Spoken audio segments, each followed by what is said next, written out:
நாமத்திற்கு மகிமை உண்டாவதாக.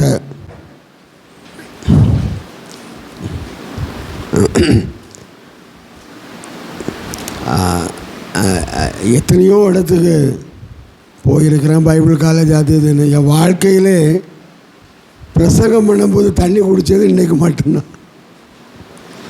42 வருஷம் ஊழியத்தில் ஒரு நாள் நான் தண்ணியை கொண்டு போக மாட்டேன். தண்ணி குடிக்கிறவங்கள பார்த்தா என்னையா இது 1 மணி நேரம் பிரசங்கத்துக்கு இவங்க என்ன செய்கிறாங்க, தண்ணியாக குடிக்கிறாங்களே அப்படி. ஏன்னா நான் தண்ணிங்கிறத நான் பிரசங்கம் பண்ணி முடிக்கிற வரைக்கும் வாயில் வைக்க மாட்டேன். ஆனால் என்னென்னு தெரியல, வரும்போதே நான் ரொம்ப ஒரு 10-15 நாளாகவே அதிகமான பலகீனத்தில் இருந்தேன். ஒரு வேளை வர முடியாத சூழ்நிலையில் தான் நான் வந்தேன். சரி, இருந்தாலும் கர்த்தர் நல்லவர், கர்த்தர் ஆசீர்வதிப்பாராக. இந்த நாளிலும் மறுபடியுமாய் இந்த சாயங்கால வேளையிலும் ஆண்டவருடைய வார்த்தையை தியானிக்க கர்த்தர் கொடுத்த கிருபைக்காக கர்த்தரை நன்றியோடு ஸ்தோத்திரிக்கிறேன். உண்மையாகவே இந்த சபையில் காணப்படுகிற ஒரு ஐக்கியம் என்னை ரொம்பவும் சந்தோஷப்படுத்துகிறது. அது வெறும் ஐக்கியமாக இராமல் அது ஊழியத்தில் பயன்படுகிறதை பார்க்கும் பொழுது ரொம்பவும் சந்தோஷமாக இருக்குது. ஏன்னா விதமான சாயங்கால ஊழியத்தில் போய் என்ன ஒரு பாரத்தோடு போய் பார்க்கிறது என்கிறது பொதுவாக இல்லை, இந்த நாட்களிலே இல்லை. இங்கே நடைபெறுகிற மாதிரி இந்த ஊழியங்கள் நடைபெற்றிருந்தால் என்றைக்கோ மக்கள் என்ன செஞ்சுருப்பாங்க, சபைக்கு வந்து 1000 லட்சமாக ஜனங்கள் வந்திருப்பாங்க. ஆனால் எனக்கு தெரிந்த அளவில் நான் சொல்கிறேன், அநேக ஆவிக்குரிய சபைகள் அது இது எந்த சபை எடுத்தாலும் 99% மேலே விதமான ஊழியங்கள் இல்லை. ஆனால் கர்த்தர் நல்லவர். இந்த சண்முகபுரம் பகுதியில் இந்த ஒரு சாதாரண ஒரு கிராமத்தில் இந்த பகுதியில் இருக்கிற மக்களுக்கு இந்த பகுதியில் ஒரு இணைந்து ஊழியம் செய்ய வேண்டும் என்கிற ஒரு பாரம் உண்மையாகவே கண்டிப்பாக நான் சொல்ல முடியும். கர்த்தர் உங்களை ஆசீர்வதிக்கிறார், உங்கள் மேல் பிரிய வைக்கிறார். இதற்கேற்ற நிறைவான பலனை கண்டிப்பாக கர்த்தர் உங்களுக்கு தருவார் தருவார் தருவார். ஸ்தோத்திரம். சரி, நம்ம எல்லாருக்கும் தெரிந்த ஒரு வசனம் தான். நம்ம அதை புதிதாக எல்லாரும் கேட்டிருப்பீங்க, உள்ள பிரசங்கம் கூட கேட்டிருக்கலாம். ஆனாலும் அதை ஒரு வித்தியாசமான கோணத்திலே இன்றைக்கு அதை பார்க்கலாம் என்று நான் நினைக்கிறேன். வாசியுங்கள், பிரசங்கியின் புஸ்தகம் 10ஆம் அதிகாரம் அதனுடைய 1ஆம் வசனம்.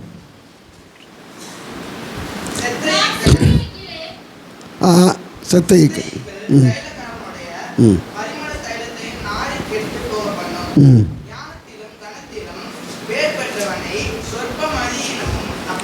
செய்யும்.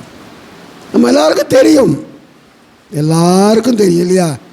இந்த வசனம் தெரியாதவங்க இருக்க முடியாது.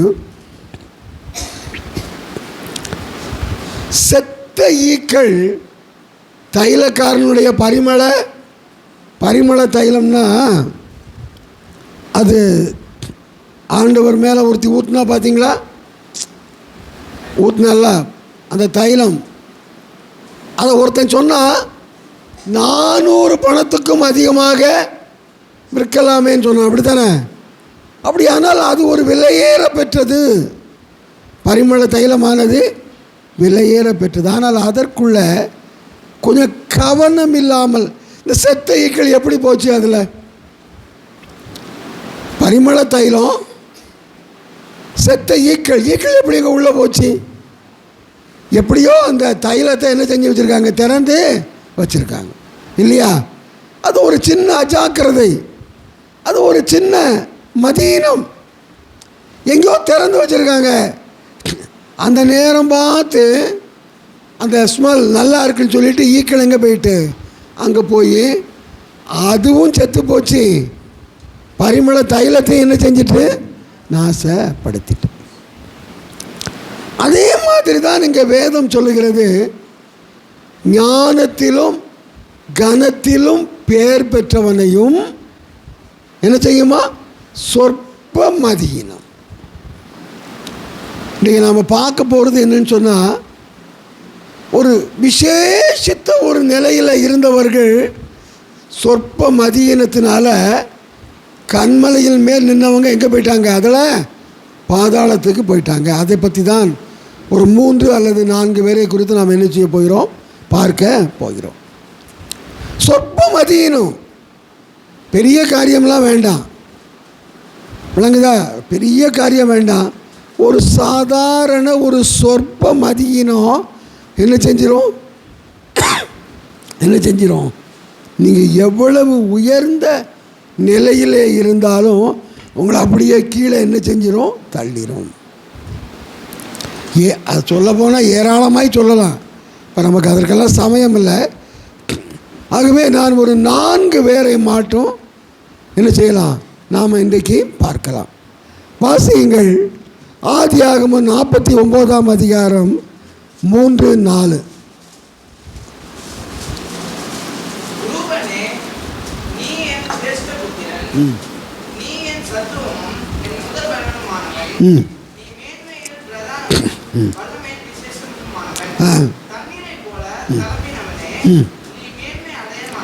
போதும். முதலாவது நம்ம யாரை குறித்து பார்க்க போகிறோம்? ரூபன். ரூபன் யாரு? யாக்கோபுடைய முதல் குமாரன். சரி, முதல் குமாரன் அப்படின்னா என்ன விசேஷம்? இப்போ இன்றைக்கு நாம் இந்திய நாட்டு சட்டப்படி முதல் குமாரனுக்கு எந்த விசேஷமும் கிடையாது. சரியா? எல்லாரையும் மாறி தான்.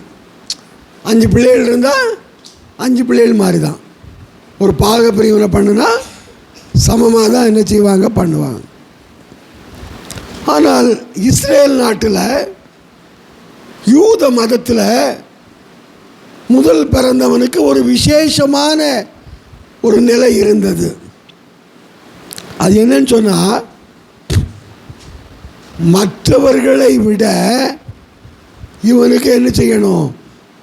1 மடங்கு அதிகமாக கொடுக்கணும். உதாரணமாக 2 பேர் இருக்காங்கன்னு வைங்களேன்.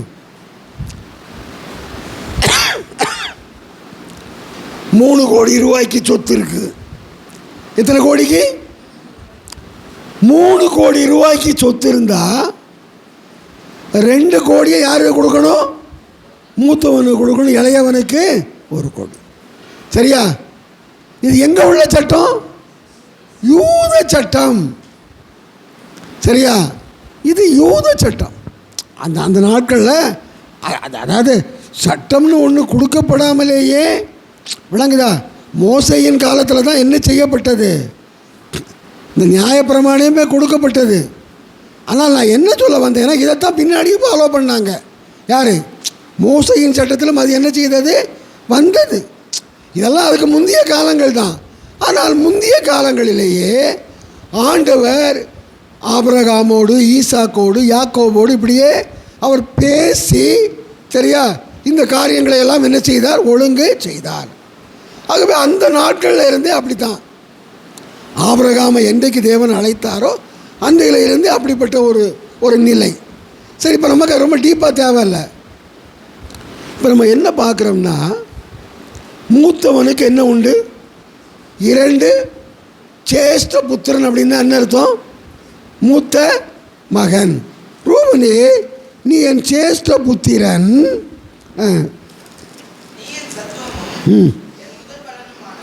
நல்லா கவனிங்க. இதெல்லாம் முதல் பிறந்தவனுக்கு கொடுக்கப்படுகிற ஆசீர்வாதங்கள். நீ என் சத்துவம், என் முதல் பிறந்தமானவன். அடுத்தாக்கல அவன் ரூபன் யாருங்க? நம்ம ரூபன் அப்படின்னு சொல்லும் போதே நமக்கு ஒன்றும் பெரிய மேன்மையாக நம்ம என்ன செய்ய மாட்டோம், நினைக்க மாட்டோம். ஏன்னா அவனுக்கு பைபிளில் ஒரு பெரிய இடம் இல்லை. எங்கே இல்லை? இல்லை.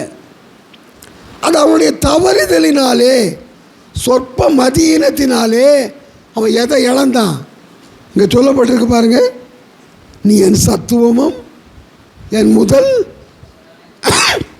பலனுமானவன், நீ மேன்மையில் பிரதானமும் விசேஷமானவன். இதெல்லாம் அவனுக்கு கொடுக்கப்பட்டிருக்கிற, நல்லா கவனிங்க, இது அவன் எதனாலும் சுதந்திரிக்கலை.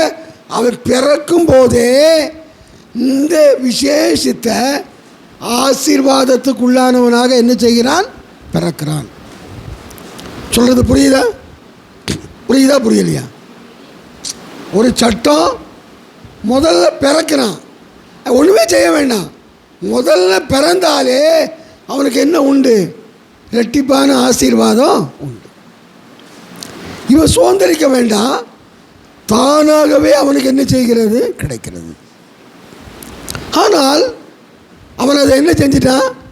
இழந்துட்டான். அதுக்கு அடுத்த வசனம் கூட வாஸ்தா.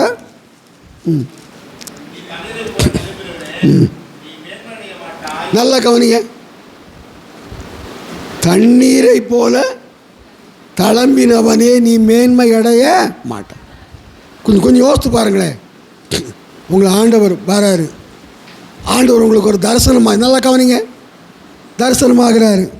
வந்து உங்கள் ஒவ்வொருவர் பேரை பார்த்து அவர் சொல்கிறாரு, ஏப்பா நீ என் சேஷ்ட புத்திரம்பா, நீ என் சத்துவமோ என் முதல் பலனுமானவன், நீ மேன்மையில் பிரதானமோ வல்லமையில் விசேஷமானவன் ஆண்டவர் சொன்னால் உங்கள் உள்ளமெல்லாம் எப்படி இருக்கும்? சொல்லுங்கள். சந்தோஷமாக இருக்கும். அப்படி தானே? ஒரு தேவ தூதனோ அல்லது நேரடியாகவே ஆண்டவர் உங்களுக்கு தரிசனமாகி இந்த மாதிரி வார்த்தையை சொன்னால் சந்தோஷமாக இருக்கும். ஆனால் ஒரு இடத்துல தாவீது சொல்கிறான், நீர் என்னை உயர தூக்கி தாழ தள்ளி நீர். அப்படி தானே? உயர தூக்கி தாழ தள்ளி நீர் அப்படிங்கிறான். இதெல்லாம் ஒரு விசேஷமானது. இதை நம்ம சும்மா வாசித்து முடிச்சிட்டோம். ஆனால் யாக்கோபுக்கு முதல் குமாரனாக பிறக்கிறது என்கிறது ஒரு விசேஷமானது. ஆனால் அவனை குறித்து வேதம் என்ன சொல்லுது பாருங்க, தண்ணீரை போல தளம்பினவனே நீ மேன்மை அடைய மாட்டாய். இந்த கிறிஸ்தவர்களாகிய நாம் எச்சரிக்கையாக இருக்க வேண்டிய ஒரு காலம். ஆண்டவர் என்ன சொன்னார்? உனக்குரிய பந்தய பொருளை நீ இழந்து விடாதபடிக்கு எப்படி இருக்கணும்? எச்சரிக்கையாக இருக்கணும். ஆண்டவருடைய பிள்ளை அப்படின்னாலே நமக்கு பரலோகத்தில் ஒரு பெரிய அறையை ஆயத்தம் பண்ணி இருக்கிறார். விளங்குதா? யுகா யுகமாய் அவரோடு வாழுகிற அந்த கிருபை நமக்கு என்ன செய்கிறது? கிடைக்கிறது. இது நமக்கு கொடுக்கப்பட்டிருக்கிற ஒரு ஆசீர்வாதம். ஆனால் அங்கே என்ன சொல்லப்பட்டிருக்கு? தண்ணீரை போல தளம்பி. நீங்கள் பார்த்தீங்கன்னா ஒரு பழமொழி சொல்லுவாங்க, நிறை குடம் என்ன செய்யாது? தழும்பாது. நிறை குடம் அப்படி தானே? ஒரு ஒரு ஒரு குடத்தில் தண்ணி ஃபுல்லாக இருந்தால் என்ன செய்யாது? தழும்பாது. அரைகுறையாக இருந்தால் என்ன செய்யும்? தழும்பும். காலை வேளையிலையும் நம்ம செய்தியை பார்த்தோம். ஆபத்து என்னது? அரைகுறையாக இருப்பது மிகவும் ஆபத்து. சொல்லுங்க, எது ஆபத்து? அரைகுறையாக இருப்பது. அரைகுறையாய் தேவனை நேசிப்பது, தேவனை விசுவாசிப்பது, வேண்டா வெறுப்பா ஊழியம் செய்வது. விளங்குதா? வேண்டா வெறுப்பா கர்த்தருக்கென்று காணிக்கை கொடுப்பது. இந்த அரைகுறை ரொம்ப ஆபத்து. அதைத்தான் இங்கே பார்க்குறோம். தண்ணீரை போல தளம்புனான்னா இந்த அரைகுறையாக இருந்துக்கிட்டு, விளங்குதா? நான் பெரியவன், நான் அப்படி, நான் இப்படி, விளங்குதா? என்னை விட்டால் ஆள் கிடையாது. இதெல்லாம் எது சொல்லும்? எது சொல்லும்? அரைகுறை. ஊழியத்தில் நீங்கள் பார்த்தீங்கன்னா சில பேர் தன்னை பெருமைப்படுத்துகிறத பார்த்தா ஐயோ அப்பா என்ன பண்ணுறாங்க? இதெல்லாம் என்னது? என்னது? அரைகுறை. என்னது? விளங்குதா? பெருமையாக சொல்கிறது. ஆனால் அடியேன்னு சொல்லுவாங்க. ஆனால் வாயில் வரதெல்லாம் எப்படி இருக்கும்? பெருமையாக இருக்கும். விளங்குதா? அப்போ அரைகுறை அப்படின்னா குறிப்பாக சொல்ல போனால் பெருமையை நம்ம சொல்லலாம். அறகுறையாக ஒருத்தன் இருக்கான்னா அவன் என்ன நினைப்பான்னா, தன்னை தவிர வேற யாருமே பெரிய ஆள் இல்லைன்னு நினைப்பான். இல்லைங்க, அதனால தான் பார்த்தீங்கன்னா இந்த ஊழியங்கள் இந்த காரியங்களெல்லாம் பார்த்தா இயேசுவை மகிமைப்படுத்துவதை விட யாரை மையப்படுத்துவது அதிகமாக இருக்குது? மனுஷன். தன்னை மனுஷனா யார? தன்னை ஏதோ ஒரு விதத்தில் விளங்குதா? ஏதோ ஒரு விதத்தில் தன்னை உயர்த்தணும், தன்னை குறித்து பெருமையாக என்ன செய்யணும், ஜனங்கள் நினைக்கணும். அப்படிங்கிறதுக்காக என்ன செய்கிறதுன்னா விளங்குதா, அப்படி பேசுகிறது. ரொம்ப ஆபத்தானது, ரொம்ப ஆபத்து, ஹைலி டேஞ்சர். ரொம்ப ஆபத்தானது என்னென்னா தன்னை குறித்தே உயர்வாக எண்ணுவது, மற்றவங்களும் என்னை குறித்து என்ன செய்யணும், உயர்வாக எண்ண வேண்டும் என்று நினைப்பது. அங்கே அவன் வேற ஒரு பெரிய பாவத்தை பண்ணான்னு இருக்கு ரூபன், விளங்குதா? அந்த நாட்களில் அது வேற, அது நமக்கு தேவையில்லை. அது விளங்கு, அவன் வேற ஒரு பாவத்தை பண்ணுனா. ஆனால் இங்கே அவனை குறித்து என்ன சொல்லப்பட்டிருக்கிறது? நீ தண்ணீரை போல தளம்பினாய். அது நமக்கு போதும், விளங்குதா? அப்போ இன்றைக்கி நாம் இந்த செய்தியை கேட்க வருகிறோம், அப்படியே கேட்டு போகிறதில்ல. நீ கேட்கும்போதோ அல்லது கேட்டு முடிச்சுட்டு போகும்போதோ நான் எப்படி இருக்கிறேன், நான் உண்மையிலே நான் ஒரு நிறை குடம் தானா, நான் ஒரு நிறை குடம் தானா, எனக்குள்ளே ஏதோ ஒரு பெருமை இருக்கா, நான் நல்லா பிரசங்கம் பண்ணுறேங்கிற பெருமை இருக்கா, அல்லது நல்லா பாட்டு பாடுறேன் எங்கள் பெருமை இருக்குதா, விளங்குதா? ஏதோ ஒரு விதத்தை நான் ஜோம் பண்ணால் வியாதி சோமாயிருங்கிற பெருமை இருக்குதா, அல்லது நான் மற்றவங்களை விட ஒரு பெரிய வீட்டில் இருக்கிறேன் என்கிற பெருமை இருக்குதா? ஏதோ ஒரு பெருமை. அதுதான் என்னது? அரை குறை. சொல்லுங்கள், அரை குறை. நான் இன்னும் சொல்ல போனால் ஆண்டவரே சொன்னார், எப்பா நீ அனலாவது குளிராவது இருந்தால் நலமாக இருக்கும்னாரு. குளிராக இருந்தாலும் கூட பரவாயில்லப்பா, நீ அனலாக இல்லாட்டா கூட பரவாயில்ல, நீ குளிராக. ஆனால் இந்த ரெண்டுக்கும் நடுவில் இருக்காங்க பாருங்கள், அதான் ரொம்ப உதாரணமாக வச்சுக்காங்களேன். குளிராக இருந்தாலாவது அது ஒரு டேஸ்ட்டு, அனலாக இருந்தால் அது ஒரு டேஸ்ட்டு. இந்த வெது வெதுப்பாங்க யாரும் விரும்புவாங்களா? யாரும் விரும்புவாங்களா? விரும்ப மாட்டோம் இல்லையா? வெது வெதுப்பானதை விரும்ப மாட்டோம். அதனால தான் பார்த்தீங்கன்னா உலகத்தார் குளிராக இருக்கான். குளிர்னா அவனுக்கு ஏஜும் இல்லை, ஒன்றும் இல்லை, தான் உண்டு தான் வேலை உண்டுன்னு என்ன செய்கிறான், வாழ்ந்துக்கிட்டு இருக்கிறான். விளங்குதா? கிறிஸ்தவங்க இருந்தால் அனலாக இருக்கணும். சொல்லுங்கள், ஆனால் எப்படி இருக்காங்க? வெது வெதுப்பாக இருக்காங்க. அதான் பிரச்சனை.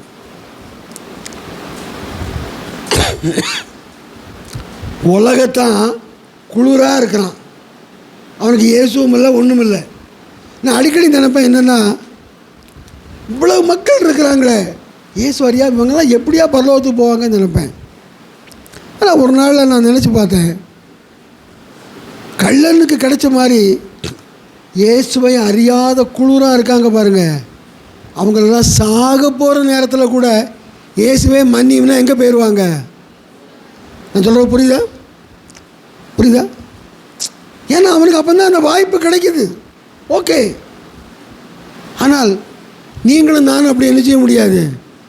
இப்போ நான் உங்களுக்கு இவ்வளவு ஸ்ட்ராங்காக ரொம்ப ஆணித்தரமாக பிரசங்கம் பண்ணுதுனே, என் வாழ்க்கையில் எந்த ஒழுங்கும் இல்லாமல் ஒழுங்கீனமாக வாழ்ந்துக்கிட்டு, ஜபமும் கிடையாது, ஒன்றும் கிடையாது, ஊழியமும் ஒன்றுமே இல்லாமல் சும்மா ஏதோ அது பாடு உட்காந்தேன்னு வைங்களேன், லாஸ்ட்டில் சாகும்போது ஏசப்பா என் பாவத்தை மன்னினா போக முடியுமா? சொல்லுங்கள். உங்களுக்கு பிரசங்கம் பண்ணலாம், விளங்குதா? பிரசங்கம் பண்ணலாம். ஆனால் என் வாழ்க்கையில் நான் அதை என்ன செய்ய வேண்டும்? நிறைவேற்ற. அப்படி தானே? என் ஆண்டவர் என்ன சொன்னார்? யாரிடத்துல அதிகம் கொடுக்கப்படுகிறதோ அவங்களிடத்துல அதிகம் கணக்கு கேட்பார். அப்போ ரொம்ப ஸ்ட்ராங்காக பேசுகிறோம், ரொம்ப ஆணித்தரமாய் பேசுகிறோம், கர்த்தருக்காக சாகணுங்கிறோம். அவன் சொத்தெல்லாம் விற்று என்ன செய்ய, ஊழியத்துக்கு செலவழின்னு சொல்லிட்டு, நான் ஒரு பண ஆசை உள்ளவனாக இருந்தால் நான் நிச்சயமாக எங்கே போக முடியாது? பரலோகத்துக்கு போக முடியாது. எல்லாருக்கும் பொருந்தும். ஆகவே ஆண்டவருடைய பிள்ளைகளாய் நீங்கள் இருப்பது ஒரு விசேஷமானது. இப்போ ஆண்டவருடைய பிள்ளை தான் ரூபன் இல்லையா? என்ன சொல்லப்பட்டிருக்கு? நீ மேன்மையில் பிரதானமானவன், வல்லமையில் விசேஷமானவன். அப்படித்தானா? அப்படித்தானா? ரூபனுக்கு மட்டுமில்லை, உங்களுக்கும் அந்த பாக்கியம் உண்டு. ஏன்னா ஆண்டவருடைய சேஷ்ட புத்திரன் யார் தான்? நாம தான். சரிதானா? ஆண்டவருடைய சேஷ்ட புத்திரன் நீங்களும் நானும் தான்.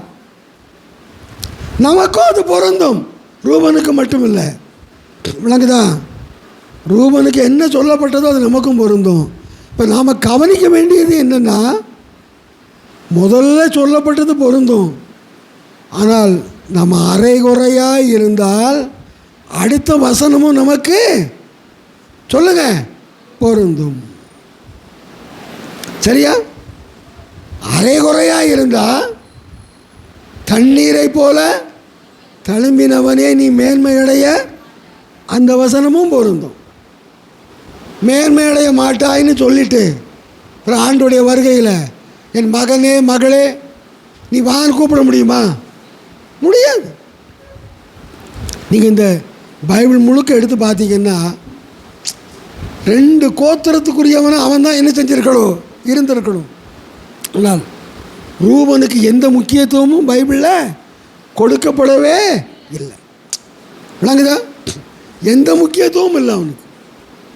காரணம் என்னன்னு சொன்னால் அரைகுறை, அரைகுறை. ஆகவே நான் முதலாவது என்ன பார்க்குறோம்? அரைகுறையாக இருப்பது மிகவும் ஆபத்து. அதான் தண்ணீரை போல தளம்புதல். விளங்குதா? அது பெருமையாக இருக்கலாம், ஏதோ ஒன்று, அரைகுறை அன்பு, அரைகுறை விசுவாசம், ஏதோ ஒன்று. உங்களுக்கு தான் தெரியும் நான் எதில் அரைகுறையாக இருக்கிறேன். இன்றைக்கு ஆண்டவர் நமக்கு சொல்லுகிறார், ஏதாயிலும் ஒன்றில் ஆவிக்குரிய வாழ்க்கையில் அரைகுறையாக இருந்தால் இன்றைக்கு நம்ம எப்படி மாறணும்? முழுமையாக எப்படி மாறணும்? முழுமையாக மாறணும். முழு இருதயத்தோடு, முழு பலத்தோடு, முழு பலத்தோடு ஆண்டவரை அன்பு கூறுகிற அந்த அனுபவத்துக்குள்ளே போகணும். சரி, அடுத்தாக்கில் எனக்கு இந்த ஆசைகேல், அடுத்தாக்கில் யாரை பார்க்க போகிறோம்? ஆசைகேல். ஆசைகேல்னால் யாருன்னு தெரியுமா? தெரியாது. ரைட்டு.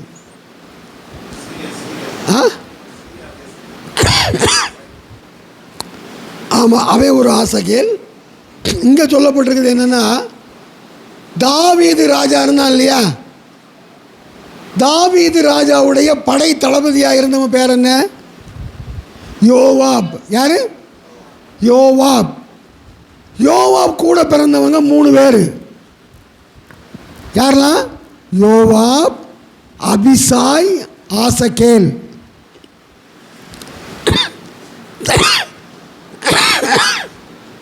சொல்லுங்க. தாவீது ராஜாவுக்கு படை தளபதி யாரு? யோவாப். அவனுக்கு அவன் கூட பிறந்தவங்க 3 பேர். யாரெல்லாம்? யோவாப், அபிசாய், ஆசகேல். சரி, இப்போ நம்ம ரொம்ப அந்த சரித்திரத்தில் போக வேண்டாம்.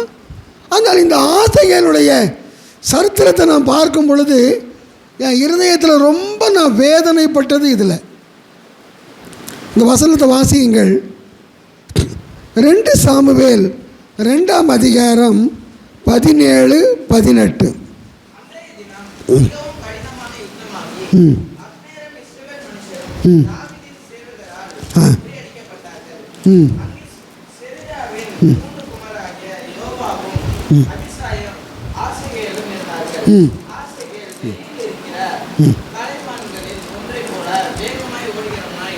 இது எடுத்தீங்களா? எடுத்தாச்சா எல்லாரும்? சரி, தம்பி இன்னொரு முறை வாசிப்பா.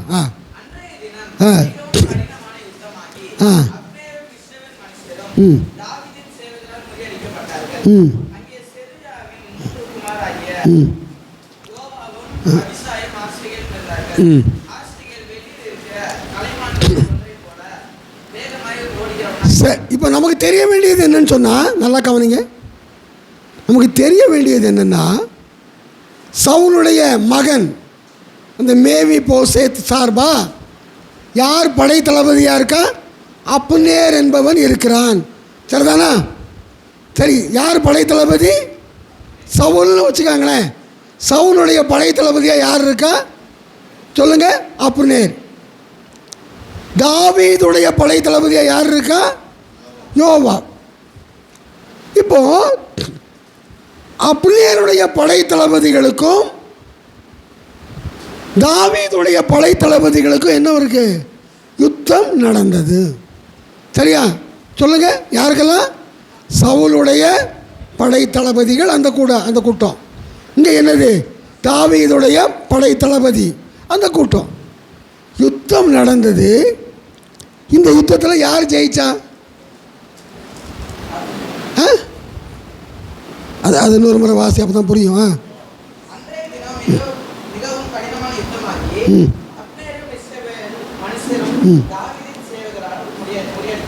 தாவீதின் சேவகரால் முறிய அடிக்கப்பட்டது யாரு? அப்னேர். அப்படின்னா யார் தோற்று போனா? அப்னேர் தோற்று போனான். யார் தோற்று போனா? நல்லா கவனிங்க. அப்னேர் தோற்று போனான். அந்த படை தளபதிகள் அவங்கெல்லாம் தோற்று போனாங்க. சரியா? யார் ஜெயிச்சா? தாவீது அந்த படை தளபதிகள் ஜெயித்தாங்க. இப்போது தோற்றவன் என்ன செய்வான்? தப்பிச்சு ஓடுவான். அப்படி தானே? இப்போ யார் ஓடுதா? அப்னேர் ஓடுதான். ஏங்க, நான் சொல்ல வர்றது நல்லா கவனிங்க, இது மிக முக்கியமான சத்தியம். யார் ஓடுதா? அப்னேர் ஓடுதான். தோற்று போகணும், யோப் நம்ம கொண்டு போட்டுருவான்னு சொல்லிட்டு அவன் ஓடுதான். இந்த இடத்துல தான் யார் வாரா? ஆசகேல் வருகிறான். யோவாப் கூட பிறந்தவங்க எத்தனை பேர்? யோவாப், அபிசாய், ஆசகேல். இந்த ஆசகேல் எப்படிப்பட்டவனாக இருந்தானா? தம்பி வாசி, அது மானை போல வேகமாக ஓடுகிறவன். மானை போல வேகமாக ஓடுதவன். அவ்வளவு ஸ்பீடாக ஓடுனா அவனை யாரும் என்ன செய்ய முடியாது? பிடிக்க முடியாது. அவ்வளோ ஸ்பீடாக ஓடக்கூடியவன். இப்போது இந்த ஆசைகளுக்கு என்ன வருது தெரியுமா? அந்த வாலிய பையன் அவன் வாலிய பையனுக்கு ஒரு ஆசை வருது. இந்த அப்னேர் தோற்று ஓடி போகிறான், இவனுக்கு எப்படியாவது போய் என்ன செய்யணும்? கொல்லணும். அந்த நாட்களில் யுத்தத்தில் கொல்வது என்ன கிடையாது? பாவம் கிடையாது. ஆகவே அவனுடைய விருப்பம் தப்பு இல்லை. எது தப்பு இல்லை? அவன் அப்னேரை கொல்ல வேண்டும் என்று நினைத்து அப்னேருக்கு பின்னாடி என்ன செய்கிறான்? ஓடுகிறானே, அது தப்பு இல்லை. அவன் ஓடுவதில் இன்னொரு நோக்கம் இருந்தது. என்னென்னா, அப்னேரை விட யார் ஸ்பீடாக ஓடுவா? ஆகவே ஆசைகள் ஓடிடுவான். ஆகவே இவன் என்ன நினச்சான்? அப்னேரை விட நான் என்ன செய்ய முடியும்? ஸ்பீடாக ஓடிடுவேன். ஓடி போய் அப்னேரை கொன்னுருவேன்னு நினச்சான். ஆனால் அது நடந்ததா? நடக்கலை. 23ஆம் வசனம் வாசிங்க.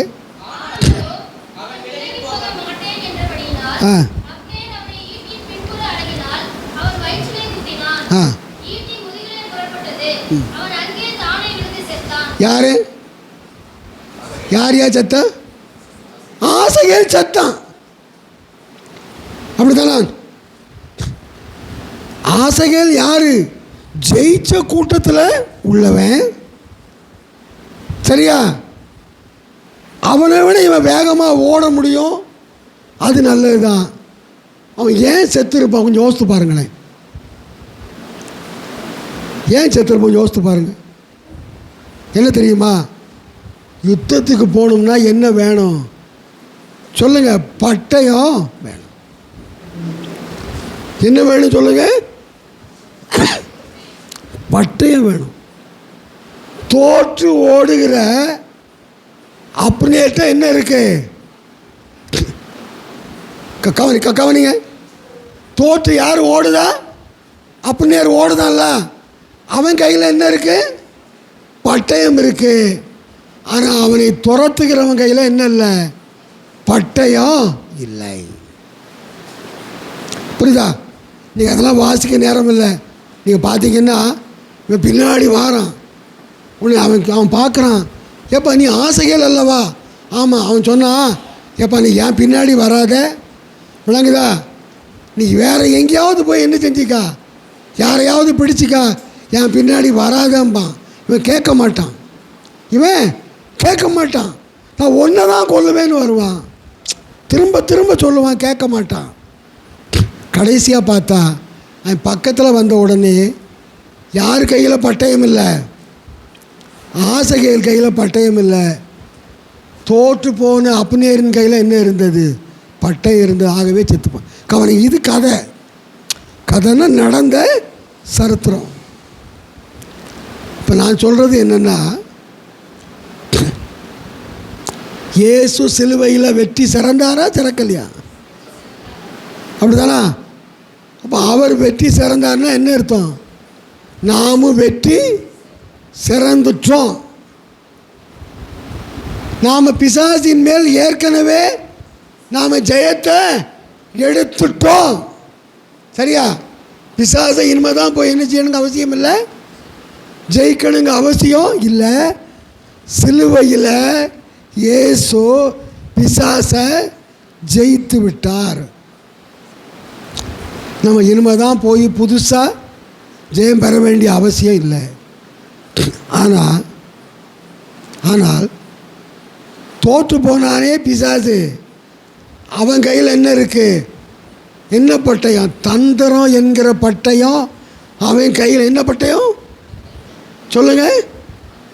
அவன்கிட்ட இருக்கிற ஒரே பட்டயம் தந்திரம் தான்.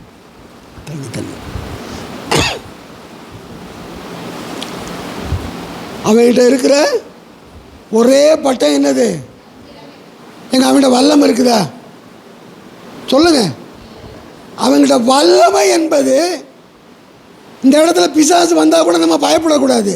ஏன்னா அவன்கிட்ட என்ன கிடையாது சொல்லுங்க? வல்லமை என்பது இவ்வளோ கூட கிடையாது. அவனுக்கு வல்லமையே கிடையாது.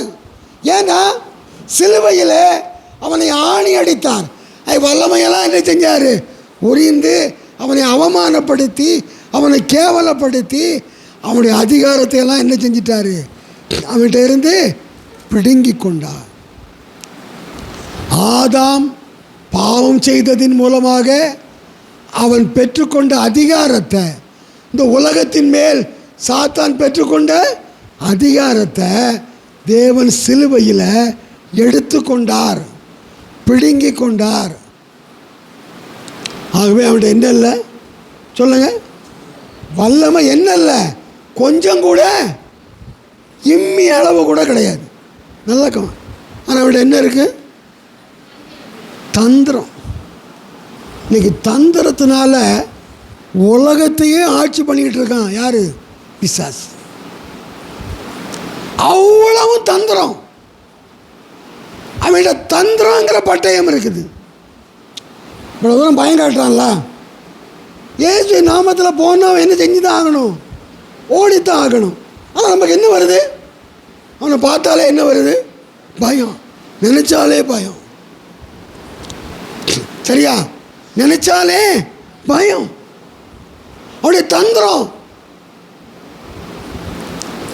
நல்லா கவனிங்க. சாத்தான் அப்போ நேர் தோற்று ஓடுதான். அவன் கையில் என்ன இருக்கு? பட்டயம் இருக்கு. சாத்தானு யாரு தான்? தோற்றவன். சிலுவையில் தேவன் என்ன செஞ்சிட்டாரு?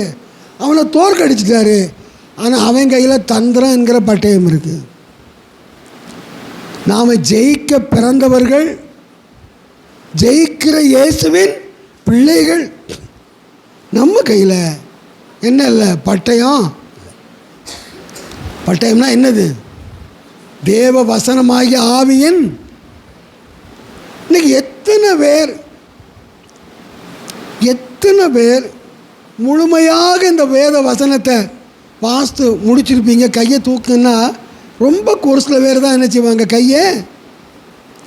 இப்போ பையங்கள்லாம் வாலிய பையங்களாக இருக்கிறாங்க, வாலிய பிள்ளையாக இருக்காங்க. அவங்களாம் கேட்டு பாருங்களேன். முழுமையாக ஏங்க ஒழுங்காக படித்தா, வேதம் சொல்லுகிறபடி படித்தா, பிரியமாக படித்தா, ஒரு வருஷத்தில் இந்த வேத புஸ்தகத்தை 3 முறையோ 4 முறையோ நாம் என்ன செய்யலாம்? படிக்க படிக்க தியானம் பண்ண தான் நமக்கு இதெல்லாம் புரியும். இப்போ நமக்கு ஆசைகள்னால் யாருன்னு சொன்னால் புரியாது, யோவாபுனா புரியாது, அபிசாயினா புரியாது. ஏன் புரியாது? நமக்கு இந்த வாக்கு தத்தங்களை மட்டும் அங்கனே பார்த்து வச்சுக்கிட்டு, சரியா இதையே வச்சுட்டு நம்ம பரலோகம் போயிடலாம்னு நினைக்கிறேன். விளங்குதா? நான் அன்றைக்கி எடுத்துருக்கிற பேரெல்லாம் உங்களுக்கு தெரியாது, அப்படி பேராக தான் எடுத்தேன். விளங்குதா? ஏன்னா நாம் நம்ம வந்து ஒரு சின்ன பிள்ளை ரைட்டு, இப்போ தான் நேத்தான் சர்ச்சுக்கு வராங்கன்னா ரைட்டுக்கலாம். ஆனால் நம்ம ஆண்டோடைய பிள்ளையாக மாறி 10 வருஷம் 15 வருஷம் 20 வருஷம் ஆன பிறகும் இன்னும் எனக்கு சரியாக நம்முடைய பிள்ளைகளுக்கெல்லாம் நல்லா கவனிங்க. நம்ம நல்லா ட்ரெஸ் எடுத்து கொடுக்குறோம், நல்லா படிக்க வைக்கிறோம், அதெல்லாம் நல்லது தான். ஆனால் அதெல்லாம் பரலோகம் கொண்டு சேர்க்காது. அதெல்லாம் நல்லா கவனிங்க. அதெல்லாம் பிசாசோடு யுத்தம் பண்ணுவதற்கு ஒன்றுக்குமே சொல்லுங்கள், ஒன்றுக்கும் உதவாது. நீங்கள் ஒரு நல்ல இடத்த வாங்கி போடலாம், நல்லா வீட்டை கட்டலாம், நல்லா படிப்பை கொடுக்கலாம்.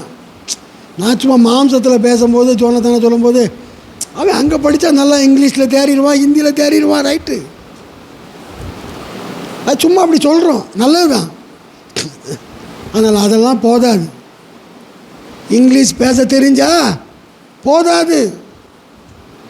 விளங்குதா? நல்ல உத்தியோகத்தில் இருந்தால் போதாது. இந்த காலங்களை நினைச்சா பயமாக இருக்குது.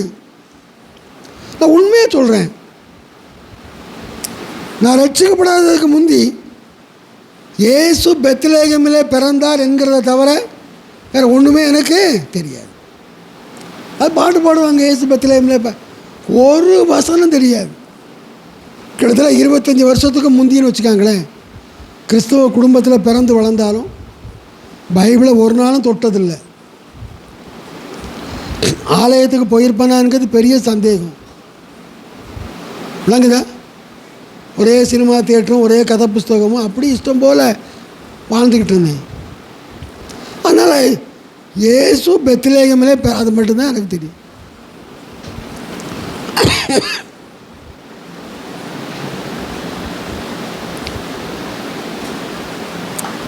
ஆனால் நான் இப்போ திருச்சியில் இருந்தேன். அங்கே ஒரு பைபிள் காலேஜில் நான் ஹிந்தி டீச்சராக இருந்தேன். பைபிள் டீச்சராக இல்லை, ஹிந்தி டீச்சராக இருந்தேன்.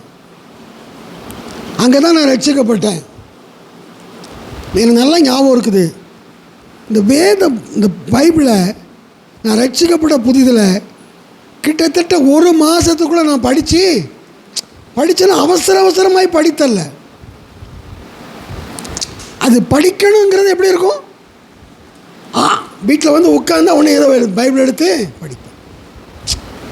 சில நேரம் நல்லா ஞாபகம் இருக்குது. ரோட்டில் போகும்போது கூட பைபிளை படிச்சுட்டு போவேன். ஹோட்டலில் போய் சாப்பிட்டுக்கிட்டு இருப்பேன், பைபிள் வாசித்துட்டு சாப்பிடுவேன். நான் ரொம்ப பிரியமாய் வாசித்த புஸ்தகம் எது தெரியுமா? வெளிப்படுத்தின விசேஷம். உங்களுக்கு நம்புவதற்கு ஆச்சரியமாக இருக்கலாம், ஆனால் அதான் உண்மை. இயேசு பெத்லகேமிலே பிறந்தாருங்கிறத தவிர வேறு ஒன்றுமே எனக்கு தெரியாது. ரட்சிக்கப்பட்டேன். ஆதியாகமம் முதல் வெளிப்படுத்தின விசேஷம் வர அவ்வளவு வாஞ்சியாக வாசித்தேன். அப்போ ஒருத்தர் வெளிப்படுத்தின விஷயத்தில் விளக்க உரையை படித்தேன், இதை படித்தேன். அது எனக்கு இன்னும் அப்படியே மனதில் ஆழமாக இருக்குது. நான் இதை ஏன் சொல்கிறேன்னா, அதனால தான் ஆண்டவர் சொன்னார், சங்கீதம் எல்லாருக்கும் தெரியும், சும்மா வேதத்தை வாசிக்கிறதில்ல, எப்படி வாசிக்கணுமா? கர்த்தருடைய வேதத்தில் பிரியமாக இருந்து. அது ரொம்ப முக்கியம் இல்லையா? சும்மா வாசிக்கலாம், கடமைக்காக வாசிக்கலாம், ஸ்தாபனத்தில் சொல்கிறாங்கன்னு வாசிக்கலாம், அப்பா அம்மா சொல்கிறாங்கன்னு வாசிக்கலாம். ஆனால் வாலிப வயசு வந்தாச்சுன்னா எப்படி வாசிக்கணும்? பிரியமாக வாசித்தா தான் இதெல்லாம் எங்கே இருக்கும்? உள்ளே இருக்கும். விளங்குதா? ஆகவே நம்முடைய பாப்பா காணி நம்முடைய பிள்ளைகளை குறித்த ஒரு கவலை என்னென்னா, எந்த ஸ்கூலில் அட்மிஷன் போட, எந்த காலேஜில் போட, அங்கே போட இங்கே போட, அதெல்லாம் தூக்கி குப்பையில் போடுங்க. குப்பையிலே போட்டுருங்க ஐயா. ஏன் சொல்கிறேன்னா, அதெல்லாம் யார் பார்த்துக்கொள்ளுவா சொல்லுங்கள்? ஏன் குப்பையில் போட சொல்கிறேன்? அதெல்லாம் யார் வேலை? அதெல்லாம் அவர் வேலையா? உங்கள் பிள்ளைகளை படிக்க வைக்கிறது சரியா? எங்கே விரும்புதீங்களோ அதை எங்கே சித்தமோ அங்கே படிக்க வைக்கிறது, ஒரு வேலை கொடுக்குது. இதெல்லாம் யார் வேலை? அவர் வேலை. பிசாசினுடைய தந்திரம் ஒன்று என்னன்னா, கர்த்தர் செய்கிற வேலையை யாரை செய்ய வைப்பான் சொல்லுங்க? நம்மளை செய்ய வைப்பான். சொல்கிற புரியுதா? கர்த்தர் செய்ய வேண்டிய வேலையை யாரை செய்ய வைப்பான்? நம்ம செய்ய வேண்டிய வேலையை யாரை செய்ய வைப்பான்? சரியா? எப்படி கொண்டு வருவான்னா, உதாரணமாக வச்சுக்காங்களேன், ஆத்ம ஆதாயம் பண்ணுறது யார் வேலை சொல்லுங்க? கர்த்தர் வேலையா நம்ம வேலையா? உலகத்தில் இத்தனை மக்கள் இருக்கு. அவர் இந்த ஆத்மாக்களுடைய பாவங்களையெல்லாம் சுமந்து இரத்தத்தெல்லாம் சிந்தி அவர் செய்ய வேண்டிய வேலையை முடிச்சிட்டாரு. ஐயா, டயத்தை பார்த்தா ரொம்ப ஆயிட்ட. ஒன்று பேசலாமா? சரி. அவர் செய்ய வேண்டிய வேலையை கம்ப்ளீட்டாக இனிமேல் அவர் செய்கிறதுக்கு ஒன்றுமே இல்லை. இந்த ஜனங்களை இயேசுவின் பிள்ளையாக மாற்றுவதற்கு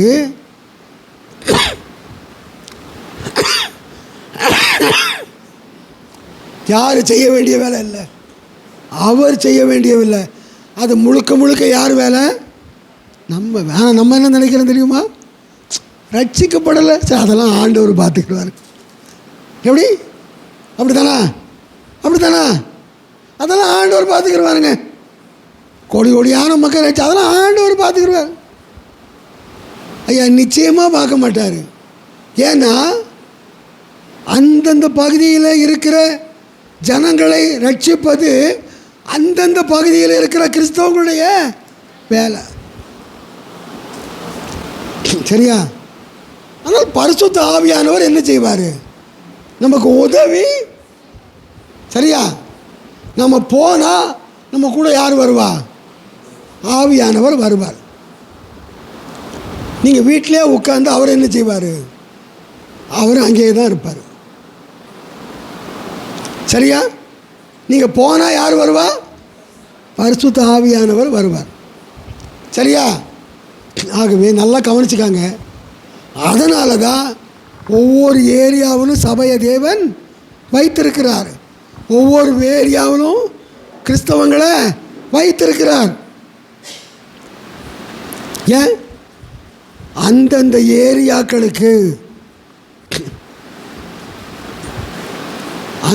ஏரியாக்களுக்கு யார் தான் உத்தரவாதம் பண்ணணும்? நாம தான். ஆனால் சாத்தான் பண்ணுற தந்திரம் என்ன? ஆத்துமாக்களை ஆதாயம் பண்ணுறது உன் வேலை இல்லைப்பா, அது கர்த்தர் பார்த்துக்கல. அப்புறம் உன் வேலை எது? உன் வேலையா? என் வேலை எதுன்னு சாத்தான். உன் வேலையை வேறு ஒன்றும் இல்லைப்பா. எப்போ பார்த்தாலும் உன் குடும்பத்தை பற்றியே என்ன செய்ய கவலைப்பட்டுக்கிட்டே இரு. என் பிள்ளைகளுக்கு அவன் என்ன செய்வேன், அவனை எப்படி படிக்க வைப்பேன், அவனுக்கு எப்படி உத்தியோகத்தை உருவாக்குவேன், அவனுக்கு எங்கேருந்து பொண்ணு எடுப்பேன், எங்கேருந்து மாப்பிள்ளை எடுப்பேன், இப்படி அப்புறம் பிள்ளை எப்படி அது இதுன்னு சொல்லிட்டு இதையே கவலைப்பட்டுக்கிட்டு இருப்பா. விளங்குதா? இதை பற்றி கவலைப்பட வேண்டியது யாருங்க? உங்களை பற்றி, என்னை பற்றி, நம்ம குடும்பத்தை பற்றி, வேலையை பற்றி, உத்தியோகத்தை பற்றி, கல்யாணத்தை பற்றி கவலைப்பட வேண்டியது நீங்களா கர்த்தரா? இதை கர்த்தர்கிட்ட ஒப்படைக்கணும். விளங்குதா? கர்த்தர் சொன்னதை நாம் செய்யணும். அதான் ஆண்டவர் சொன்னார், முதலாவது தேவனுடைய ராஜ்யத்தையும். அப்போ நீ அதை நோக்கி போயிட்டே இரு. உன் வேலையை, உன் குடும்பத்தை யார் பார்த்து கொள்ளுவா? அவ்வளோதான். ஏதோ ஒரு காலேஜில் சேர்க்கணுமா, ஒரு காலேஜுக்கு போகணுமா, போங்க. பணம் இருக்குதா, அதை கட்டுங்க, ரைட், அவ்வளோதான். நல்லா ஜோம் பண்ணுங்க, அவ்வளோதான். ஆனால் 24 மணி நேரமும் எதை குறித்தே சிந்திக்கிறது? ஒரே குடும்பம் குடும்பம், உலகம் உலகம் உலகம், இதையே சிந்திக்கிறது. நல்லா கவனிங்க. அப்போது தோற்று போனவன் கையில் என்ன இருக்கு? தந்திரயனோ பட்டயம். நம்ம கையில் ஒன்றுமே இல்லை. ஆண்டோடைய பிள்ளைன்னு சொல்கிறோம். ரூமனை குறித்து பார்த்தோம்ல, மேன்மைகள் விசேஷமானவன் தான், பிரதானமானவன் தான், விளங்குதா? ஆனால் தண்ணீரை போல தளம்புனா அவன் மேன்மை அடைய முடியும். இந்த ஆசையன் நல்லவன் தான், எதிரியை அழிக்கணும்னு நினச்சான். ஆனால் அவன்கிட்ட என்ன இல்லை? பட்டயம் இல்லை. பட்டயம் இருந்தால் கண்டிப்பாக இப்போ யாரை குத்தி போட்டிருப்பான்? அப்னேரை குத்தி போட்டு ஜெயம் எடுத்திருப்பான். தேவனுடைய பிள்ளையே, நீ நல்லா வசனம். இன்றைக்கி பட்டயம்னா என்னது? இந்த வேதம். நான் அடிக்கடி இப்போ சமீப காலமாக தான் எனக்கு ரொம்ப அதிகமாக வந்தது. தேவன் மனிதர்களுக்கு கொடுத்துருக்கிற 2 ஆசீர்வாதம். ஒன்று என்னென்னா, சிலுவையில் அவர் சிந்திய இரத்தம். இன்னொன்று அவர் கொடுக்குற வார்த்தை. சரியா? இந்த 2 தவிர பிசாசை ஜெயிப்பதற்கு வேற ஒன்றுமே இல்லை.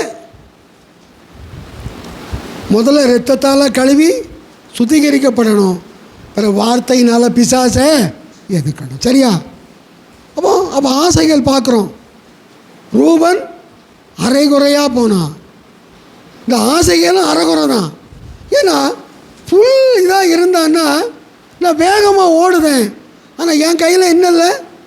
பட்டயம் இல்லையே என்கிற ஒரு அறிவு அவனுக்கு இல்லை, இல்லையா? அதனால் அவன் செத்து போனான்.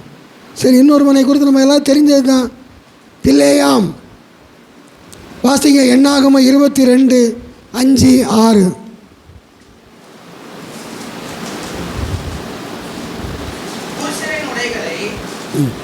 இல்லை, எண்ணாகமும்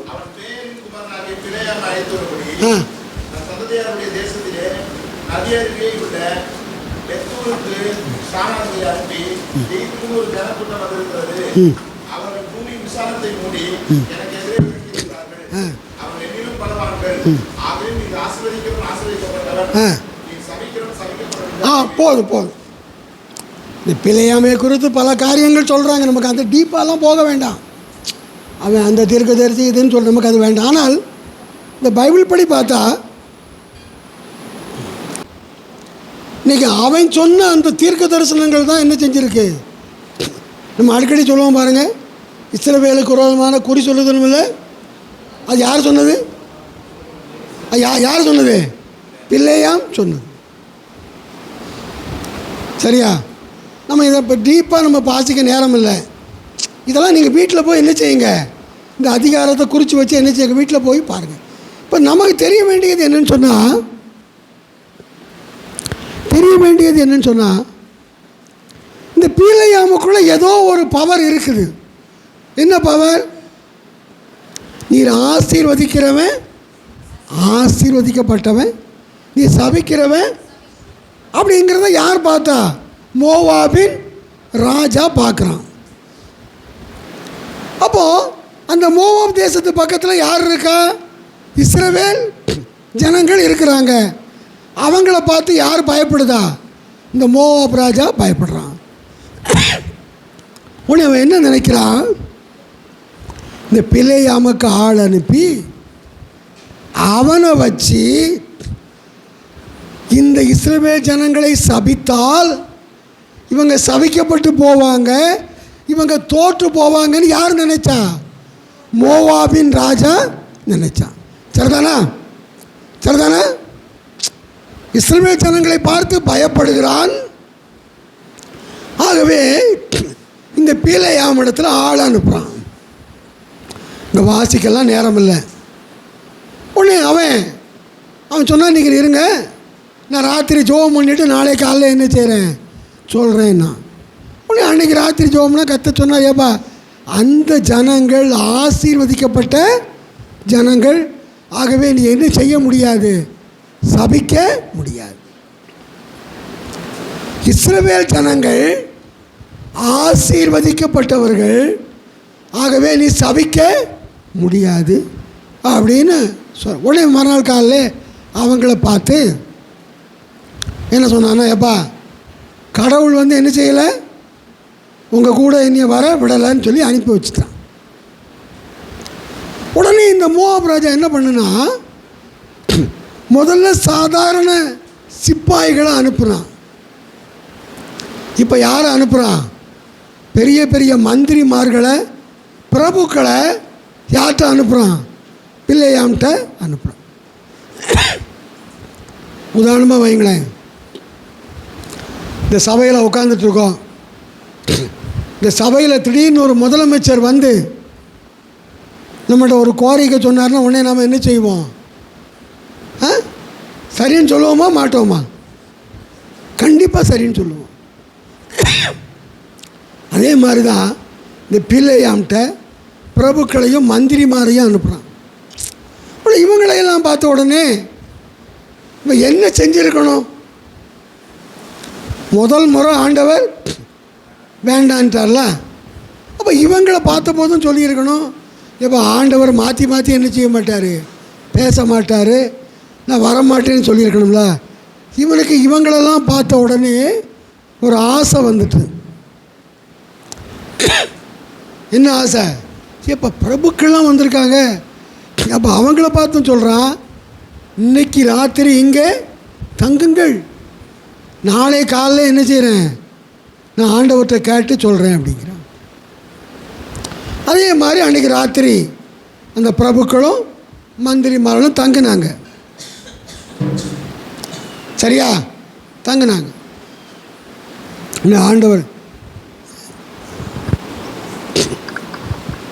ஆண்டவர் ராத்திரி வேளையில் அவட்ட சொன்னார், பழையபடி சொன்னார், ஏப்பா அவங்க ஆசீர்வதிக்கப்பட்ட மக்கள், சரியா, அவங்கள சபிக்க முடியாது, ஆனாலும் அவங்க உன்னைய கூப்பிட்டாங்கன்னா அவங்களோட போ,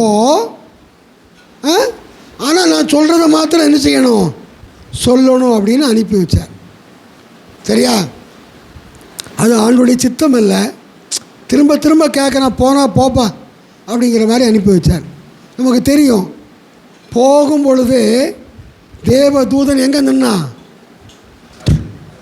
அப்படி தானே, கழுதையில் போகிறான், அங்கே ஒரு பட்டயத்தோடு ஒரு தூதன் நிற்கிறான். கழுதை என்ன செஞ்சுது, விலங்குதா, பயப்படுது, கழுதையை போட்டு அடிக்கிறான். அப்போ கழுதையே பேசிட்டு அங்கே பாரு, தூதன் பட்டயத்தோடு நின்னான்.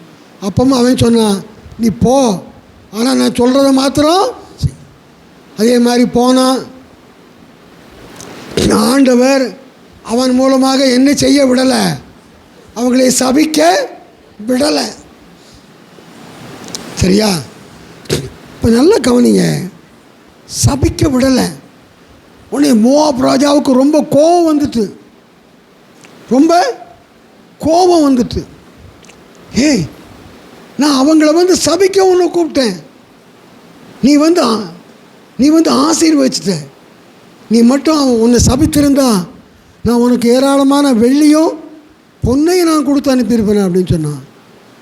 உடனே சொல்லிட்டு அவன் இருக்கான். இவனுக்கு வந்து பார்த்திங்கன்னா, இவனுக்கு வெறுங்கையாய் போவதற்கு என்ன வரல சொல்லுங்கள், மனசு வரல. இங்கே ஒருத்தன் பொன்னையும் வெள்ளியை வச்சுட்டு நிற்கிறான், வாங்கிக்கான்னு சொல்லிட்டு, இவனுக்கு மனசு வரல. உடனே இவன் தந்திரமாக ஒரு காரியம் பண்ணலாம் பாருங்க. என்னாகம 25:1 வாசிங்க.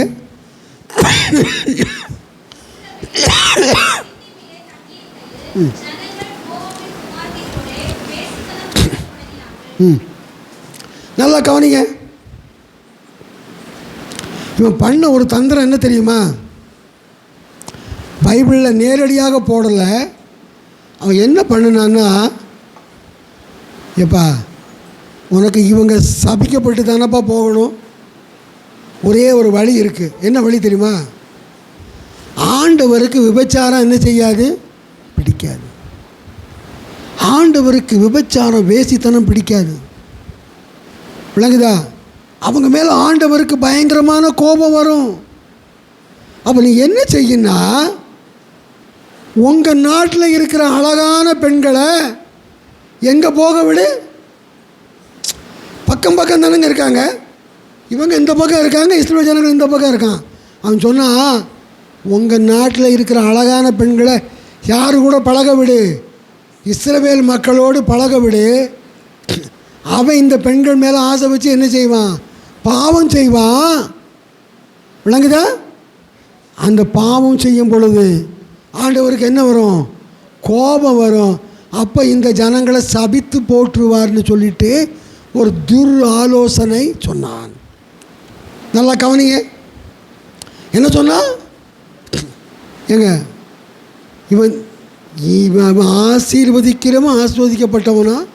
இவன் சபிக்கிறவன் சபிக்கப்பட்டவன். விசேஷித்த வாக்குத்தத்தங்களெல்லாம் அவன் மடங்கி படுத்து கிடக்கிறான். அவனை எழுப்புகிறவன் யார் அப்படின்லாம் அவன் சொன்னான். பணத்தின் மேல் உள்ள ஆசையில் என்ன சொல்லுதான்? விபச்சாரத்தில் ஈடுபடுத்துப்பா அப்படின்னு சொல்லி என்ன செய்கிறான்? பண ஆசையில் விபச்சாரம் பண்ணுவதற்கு ஒரு தூண்டுகோலாய் இருந்தான். நல்லா கவனிங்க. இவங்கெல்லாம் யார்? விசேஷமான நிலையிலே இருந்தவர்கள். இவன் ஒருத்தனை பார்த்து நீ ஆசீர்வாதமாக இருப்பான்னா எப்படி இருப்பான்? அவன் ஆசீர்வாதமாக இருப்பான். நீ சாவமாக இருப்பான்னா சாவமாக இருப்பான். அப்படிப்பட்டவன் தேவ ஜனங்களை விபச்சார பாவத்தில் விழுவதற்கு ஆலோசனை சொன்னான். நீங்கள் பிற்காலத்தில் எடுத்து படித்து பார்த்தீங்கன்னு சொன்னான், இதே இஸ்ரவேல் ஜனங்கள் அவனை குத்தி என்ன செய்தார்கள்? கொன்று போட்டார்கள். அவனை குறித்து ஒரே ஒரு வசனத்தை மட்டும் சொல்லி நான் இந்த செய்தியை முடிக்கிறேன். வெளிப்படுத்தின விசேஷம் 2ஆம் அதிகாரம் 14ஆம் வசனம்.